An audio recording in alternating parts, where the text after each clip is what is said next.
Class 10th most expected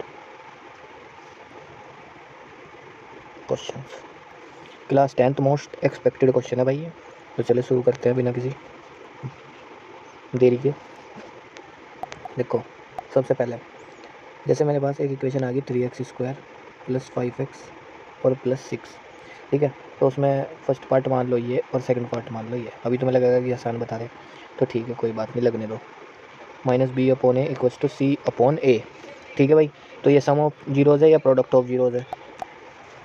तो ये a की वैल्यू, ये b की वैल्यू, ये c की विद साइन।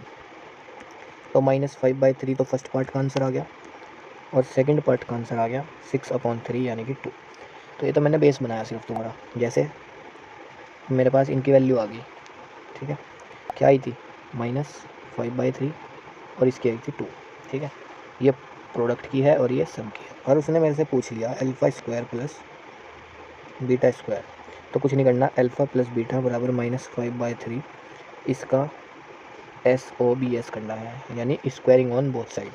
अब मेरे पास तो जगह नहीं है, मैं थोड़ा रफ कर दूँ इसे। ये पूछा था, ये ध्यान रखना, ठीक है।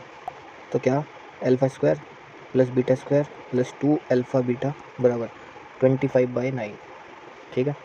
और इसे इधर ही छोड़ेंगे, इसकी पूरी वैल्यू, α β की वैल्यू 2 है तो 4 हो जाएगी। तो 25 - 9/4, ये 36, तो माइनस के 11/9। अब इतना पेपर टाइम चल रहा है, इतना तो तुम सब की भी प्रैक्टिस होगी। तो α² + β² की वैल्यू आ गई -11/9, ठीक है। अब यहीं के यहीं वो दूसरा भी दे सकता है। अब तुम सब α + β का होल क्यूब करते हो जब ये वाला टाइप क्वेश्चन आ जा। कौन से वाला?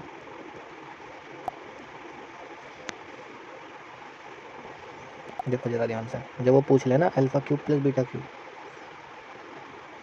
ठीक है। लेकिन उसके साथ जब α² + β² भी फर्स्ट पार्ट में पूछ लिया तो वहाँ मैं α³ + β³ का डायरेक्ट फॉर्मूला यूज़ कर ले, नहीं तो सबसे आसान है α + β का होल क्यूब कर दो। इधर माइनस का 125/81 आ जाएगा, ठीक है। और फिर α³ + β³ बराबर क्या आ जाएगा? नहीं सॉरी, प्लस α β इसके साथ 3 और ब्रैकेट में α + β। ये तो हो गया फॉर्मूला, ठीक है। तो अब क्या करूँगा मैं, इसे इधर ही छोड़ दूंगा और ये जो मेरा -125/81 आया था, ठीक है। अब यहाँ से वैल्यू निकाल लेंगे, α³ + β³ इधर ही छोड़, इधर रख देंगे, ठीक है। प्लस, ठीक है। और देखो जरा, 3 × 2 = 6, 6 और 6 5 = 30, -30 बाय कितना था वो, -30/3। तो उससे उसे काटूंगा तो आ जाएगा -10, जो कि इधर आके हो जाएगा +10। देखो इतना तो शॉर्टकट चल ही सकता है यार, +10, ठीक है। तो -125, ये 810 और अपॉन 81। जब इसे सॉल्व कर लोगे तो आंसर मिल जाएगा। मेरा मेन मकसद यहाँ सॉल्यूशन कराना नहीं है, मेरा मेन मोटिव है कि तुम्हें सिर्फ बताना कि क्या क्या इस टाइम पे इंपॉर्टेंट है, ठीक है। जैसे यहीं के यहीं इसमें क्वेश्चन पूछता है क्या हो गया, जैसे इसमें क्वेश्चन पूछता है 1/α + 1/β। तो इससे डायरेक्ट बहुत से बच्चे अल्फा बीटा, या तो डायरेक्ट इसकी जीरोज निकाल के अल्फा की जगह अल्फा बीटा, क्योंकि ये अल्फा होते हैं, उसमें 2 केस निकलते हैं। तो या तो ये अल्फा हो गया या बीटा। तो इसका सबसे आसान है कि इसका एलसीएम ले लो। 1 मिनट। तो भाई हम उसमें लगा एग्जांपल ले रहे हैं 3x² + 2x + 5। और तो क्वेश्चन पूछ लेगा 1/α + 1/β। तो मैं से पूरे को जब सॉल्व करूँगा तो बीटा + अल्फा इंटू बीटा।